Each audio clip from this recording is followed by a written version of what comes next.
and welcome back to Sunny Talk Spurs, and today I've got a very special episode as I'm going to be ranking the best and worst Tottenham Hotspur managers. But before we get into this one, if you are new to the channel, why don't you leave a like on the video, subscribe to Sunny Talk Spurs and hit that notification bell because it will let you know when I've gone live. And without further ado, let's rank these managers. So I've been supporting Tottenham Hotspur for most of my life, and my first ever manager was the one and only Mourinho. So based on that, I'll be ranking managers from Mourinho onwards. We won't have any interim style bosses. We'll have one manager who was, kept on until the end of a season, but he wasn't technically an interim. And I'm just going to base it on a couple of different categories. And as you can see on the screen right now, here is the tier list we are doing with all the managers at the bottom in chronological order. So the categories we have is the best. Only one manager can be in the best. Then we have class. They were good. They were all right. But, they weren't the very, very best. Then we have frustrating. Now, this can be two things. Were they frustrating because they underachieved? Or, were they frustrating because they were just, a little bit worse than awful, but they just didn't really get it clicking as well. Then we have awful. Pretty much does what it says on the tin. Awful. They were just awful. And should not have been hired, which again, pretty much is what it is. So without further ado, let's get into this ranking. And we'll start with Mourinho. As I say, in the lead up to this, Mourinho was the first Tottenham manager I can recall when I started supporting the club. And I thought Mourinho was good, led us to some good success, really, was the first manager who sort of was helping us push on to top four. We obviously had Lasagna Gate under him, and that was one of my first seasons I can recall when I was younger. Could have become a Champions League side under Mourinho. I think he was quite a visionary, good Dutch manager. When he went on to other clubs like Fulham, I really respected him. So Mourinho, I would put in the class category.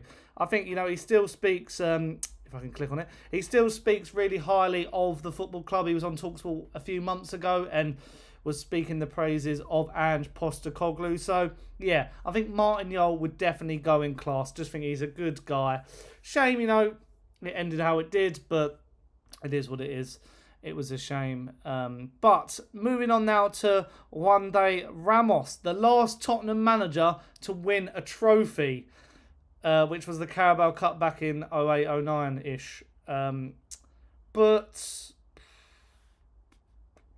Juande Ramos, I don't think he was class, because when Harry Redknapp came in, who's our next manager, we were, really threatened with, mid-table mediocrity and possible relegation. So I think because of that, even though he won us a trophy, which was a bit of a, Carabao Cup, or whatever it was back then, the Carling Cup, I'd put him in frustrating. Sort of didn't still live up to, his resume. Didn't really... I think some of the other managers on this list didn't win what he did, which sounds weird to say, but he just didn't really live up to, the rest of the hype. So I have to put him in frustrating. Harry Redknapp is next up. Again, came in, got the team top four football for the very first time, Champions League football, left on good terms in the end, after we got top four as well. Chelsea won the Champions League, we missed out, and then, didn't take, certain competitions seriously, like the Europa League or the Cups, because, Europa League back then, you couldn't, if you won it, you didn't get into the Champions League, you just won the trophy, but we still wanted a trophy, and we've won the Europa League before, the UEFA Cup, but, brought me some of my best Tottenham memories, like, Bale in the San Siro and stuff like that. I think I'd put him in class as well. I'd have to put him in class. Just such a good guy, isn't he? Was being linked with the England manager, though. That was the only thing where he I thought his eye went off the ball back then. But I will put Harry Redknapp in class. André Villas-Boas, a.k.a. AVB. I'm going to put him in frustrating. I feel like when we had Bale, he was good, but I think, the summer after, when we sold Bale and brought in the Magnificent Seven of, Eriksen and Paulinho and Vlad Kirikesh and people like that, he sort of got undone. He came to us to sort of rebuild his reputation from Chelsea, which is like most of the managers on this list, but AVB never hit the heavy heights. I mean, he has got, surprising, I was looking on Wikipedia, he's got one of the highest win percentages, actually. So, who knows what we could have done. But I think we sort of had to part company with him in the lead up to getting a better manager who will be later down the line. But before that, we'll have Tim Sherwood, who, interesting, Tim Sherwood, came in for the last 6 months after AVB was sacked, but I'm going to put awful. For a couple of reasons. I just think he thought he was a good manager when he wasn't. He went to Villa and it didn't really work out for him there afterwards. There's stories that he nearly, he argued with Daniel Levy about Soldado and Kane, and that sort of made it sound like he got a bit of reputation. But, if he wasn't a Spurs legend or, a former Spurs star, I don't think, it would have been all, I think people praise him higher because of that. But I just don't think he was that good. The end of that season was a bit like underwhelming.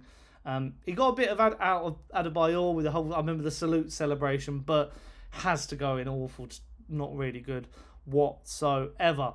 Then we have Mauricio Pochettino. Now, some people might moan at this, but I'm going to put him in class.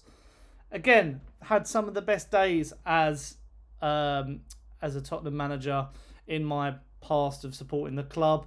Got us to a Champions League final, got us involved in title races against Leicester and Chelsea. Just sadly was the bridesmaid and not the bride. Got sacked, I think, rightfully in the end. He just lost the dressing room a bit, and then it meant it meant Jose Mourinho came in a day later.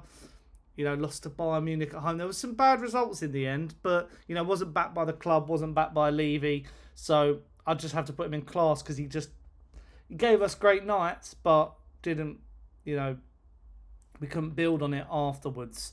Then we have Jose Mourinho.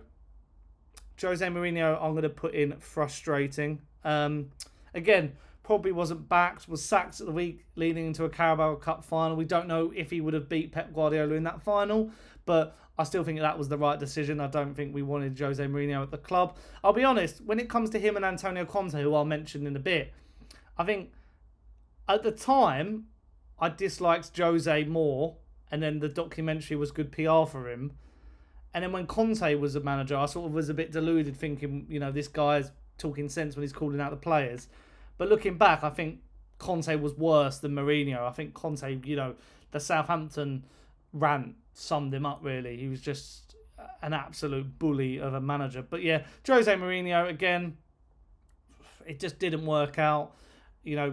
I agreed with what Levy was trying to do with bringing in managers to win now, but there's a way to do it, and Levy's probably not, he wasn't going to give funds to a managers like that.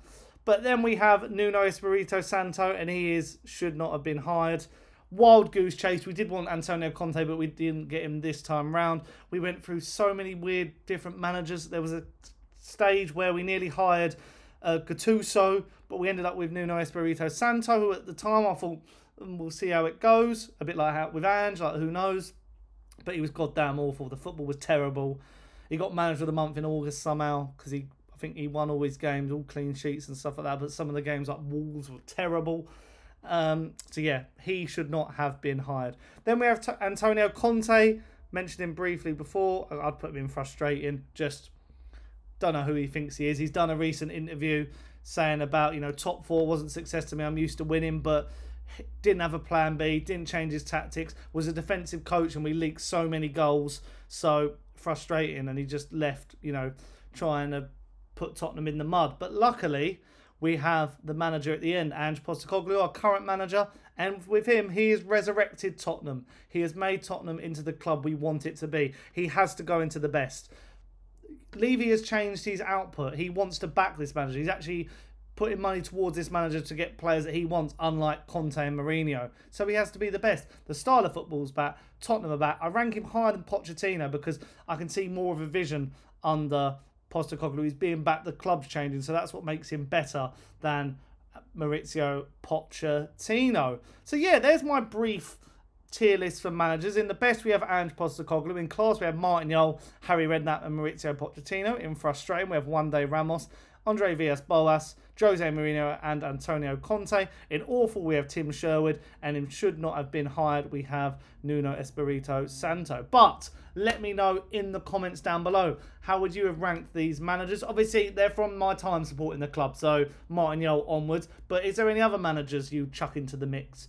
You know, if you're a bit of an older Spurs fan than myself, let me know all your thoughts in the comments down below. If you have enjoyed this, why don't you leave a like on the video, subscribe to Sunny Talk Spurs, and hit the notification bell because it'll let you know when I've gone live. Also in the comments down below, let me know other tier lists you want me to do. I've done a kit one, I've done managers, maybe I'll do strikers, midfielders, defenders. You let me know what you like and I will deliver. And also, in the link in the description down below, you can become a member of Sunny Talk Spurs for only 99p a month and get exclusive access to my podcast, Nice One Sunny. But until the next upload, I'll see you very soon, and ciao.